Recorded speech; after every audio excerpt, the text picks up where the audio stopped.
This is a presentation by Josh Leska. We're talking about cryptography today. Now I know you don't know a whole lot about what is cryptography, so we're going to get some basic things out of the way before we get into details about what it is and how best to implement it. First off, the as far as the techno jargon is considered, it is a method of basically changing a file into something that can only be read by that particular person.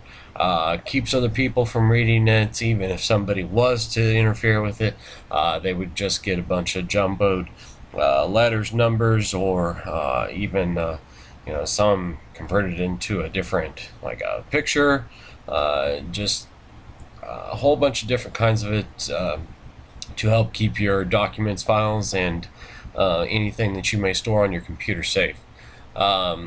It does tend to deal to the specific needs or wants of the individual or corporation. So based on your needs, there will be a specific program or groups of programs that will be relevant to your needs. Now, what I'm going to do is I'm going to tell you about some different kinds of cryptography, or ways to change your documents to make them only viewable by one person or groups of people. First is called what we call hashing. Now, basically all this is like a fingerprint. The fingerprint on your hand identifies you as you, and that's simply what hashing does. It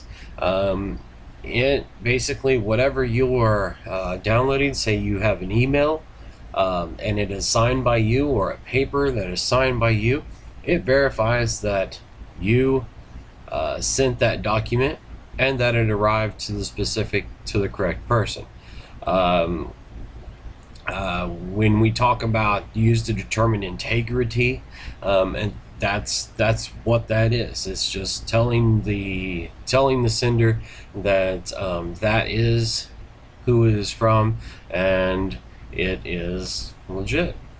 It does what's called contains a shared key. That means both ends have that same fingerprint. That fingerprint is changed, then it is a falsified document and will not be allowed. Typically, this is in downloads. It tells both computers that the correct file or the whole file was received. There's another one on that same term of hashing it's called message digest. Now, real simply, it takes the simple version and just multiplies it from there. It's taken that fingerprint, and then it's basically the digits that it uses to encode or change it. We're just adding more numbers to it, making it harder and harder for somebody to break that secret code to be able to use it. Now, your message digest, or MD 2, 4, and 5 as they're called, all they do is multiply in lengths of numbers. So if my combination to my padlock is 3 digits, message digest 2 would change it to where I would need all 6 digits, and 4 would be double that, where 12, 24, etc., making it harder and harder for somebody to get that special code to be able to look at my documents. However, there are flaws and weaknesses in the security, so it is not generally used. Symmetric is a form of another form of this, and it uses a single key to encrypt and decrypt. What that means is that a particular person sends you something and it's locked up with a padlock, and that padlock has one key to unlock it. When it was locked up with that same key. So if you don't have that key, you can't unlock it. Well, in essence, symmetric is the same way, to where you have to have that key in order to unlock to read it, and also to lock it up to send it. Now, two forms of this are what's called DES and three DES. Now, this is an older form of security or encoding encryption software. These very kind of long term, but is basically data encryption standard. And then the three would be triple data encryption standard. It basically divides the information up into blocks. Say we have a picture. That picture is then divided up into sections or blocks. Then those blocks, like a Rubik's Cube, have different areas. And then what they do is they change those around, and then it changes it 16 times to where you don't even identify it as remotely close to what it is. Kind of like a interconnecting puzzle. Now, the 3DS basically does this 3 times. Okay, it'll jumble it up, and then you have to have then there's a key for it, jumbles up, it has another key for it, jumbles up, has the key for it. Now, it is a lot more secure than it was originally with just the regular data encryption. However, each different time it does this, it requires a different key. So the problem, if that middle key got lost, you never got the end result. The same way going the opposite direction. It does perform better when talking about computer components, and that particular encryption area than in software like your word processors and things like Office and whatnot. Now, they did advance this up a little bit to what's called AES. Now, AES is just advanced encryption software. Now, what this does is it takes your bit, and it divides it up into 3 different areas. Now, these different areas are then processed the same way as the previous one, only it uses multiple rounds to basically mix it up, for say. And the blocks, they are bigger, larger, and deeper. So like a Rubik's Cube has 9 on each side. This particular one has 128 different blocks on each side. So imagine those are, mound up, 9 times. So there's 9 different keys, or 11 different keys, or 13 different keys as these rounds multiply. There has been no known successful attack when using this. Nobody's been able to decode it, so it's the safest known. However, the downfall of this is it is slower because of the more processing. And many other forms are equivalent to this.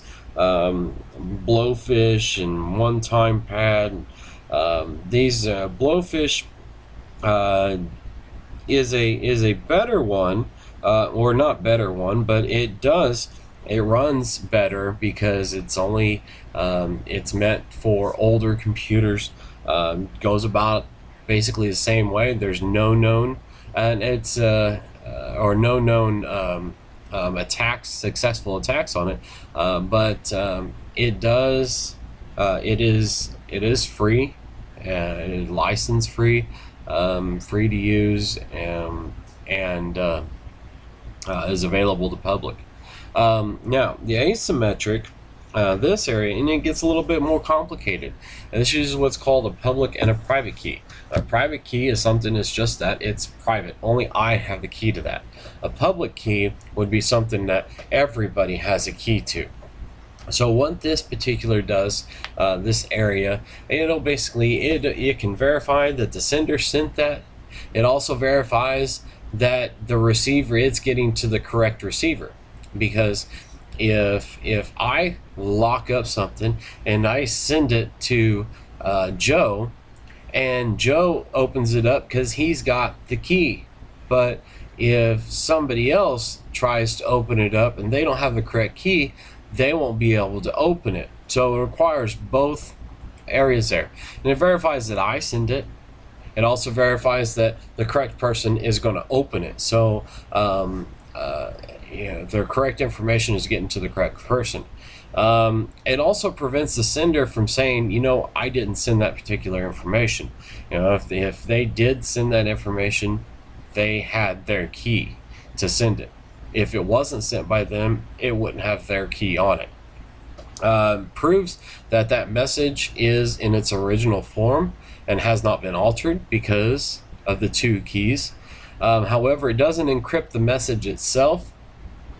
Then if you have the key, the reader will be able to read. So if you can break that code and you can get that key, then you can go ahead and read that. The RSA, this is the most common of any of the particular forms of encryption software. Now this was made basically to use prime numbers, and it takes this huge mathematical jumbo and comes up with a specific key value on both ends as far as the sender and the receiver is concerned. So there's always a different key.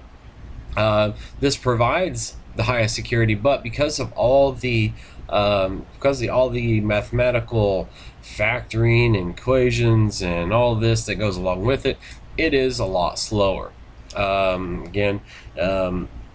It is the very first one that we talked about, the DES, is approximately 100 times faster, and between 1,000 and 10,000 times faster when regards to the computer components themselves. So it is very secure. Like I said, there's a different number every time, but again, it does take more time to go ahead and do. So there are plenty of different options, and this was just touching the bases of it. So you have to decide, what needs need to be addressed. How are you going to use the software? What are you going to be encrypting? How are you going to be sending this information? What is going to be included inside of it? Is it going to be emailed back and forth? Is it going to be put on a flash drive and transferred? All those things take into account of what different kind of software. Is it something where it's your eyes only, or is it something where you don't care if a whole department sees it? The most secure is RSA, and the fastest known is the DES.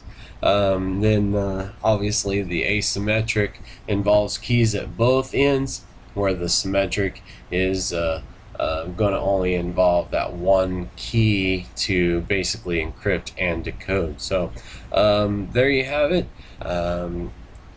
A little bit on what's called cryptography and how we go about changing your documents or your files into something to where nobody else can read or look at but the people that should be looking at them. This concludes our presentation. Thank you for listening.